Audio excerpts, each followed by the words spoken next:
R.Kelly, what to know about his upcoming sex trafficking trial in New York. R. Kelly's legal saga continues on August 18.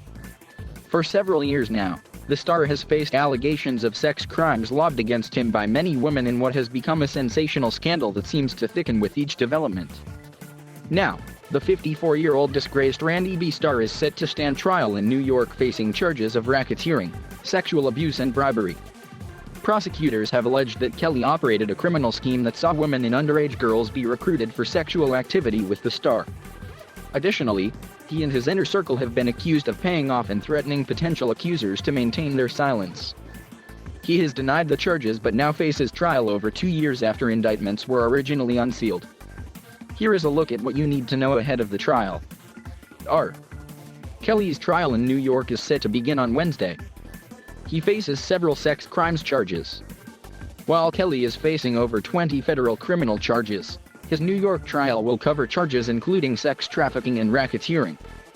He has been charged with racketeering as well as 8 counts of violating the Mann Act, which prohibits sex trafficking across state lines.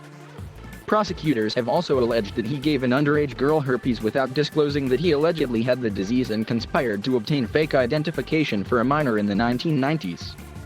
Kelly was first arrested in Chicago in 2019 and the trial was swept up in several delays due to the coronavirus pandemic.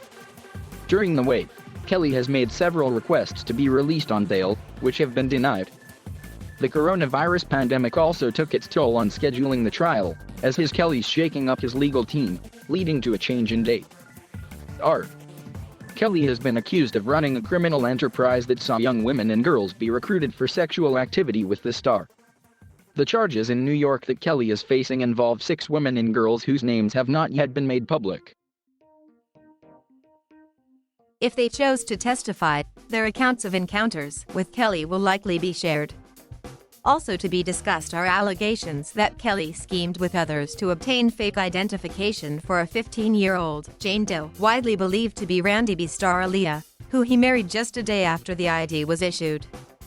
Additionally, prosecutors have received permission to discuss unnamed crimes allegedly committed by Kelly, which they say will help demonstrate a pattern of criminal behavior by Kelly.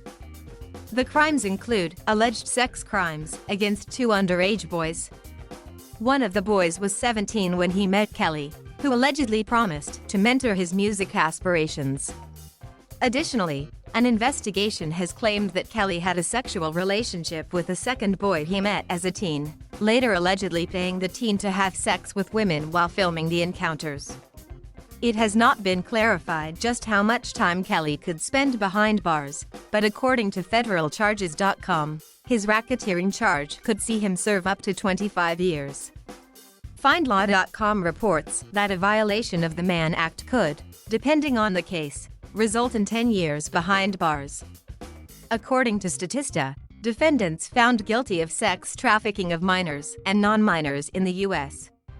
in 2020 were sentenced to an average of about 11.5 years. Additional charges in Illinois, which he'll face at a later date, could add decades more onto any sentence he may receive in New York. Expected to take about a month, the trial could see R. Kelly sentenced to 20 years behind bars.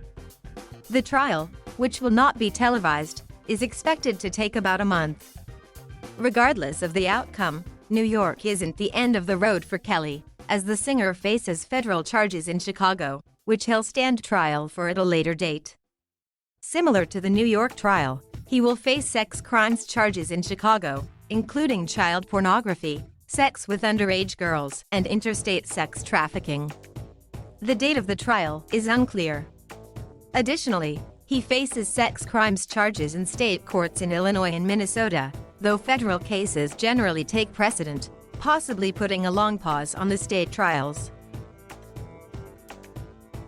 If you or someone you know is suffering from abuse, please contact the National Sexual Assault Hotline at 1-800-656-4673.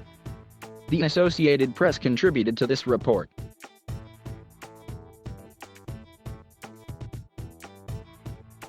Thank you for watching. Please subscribe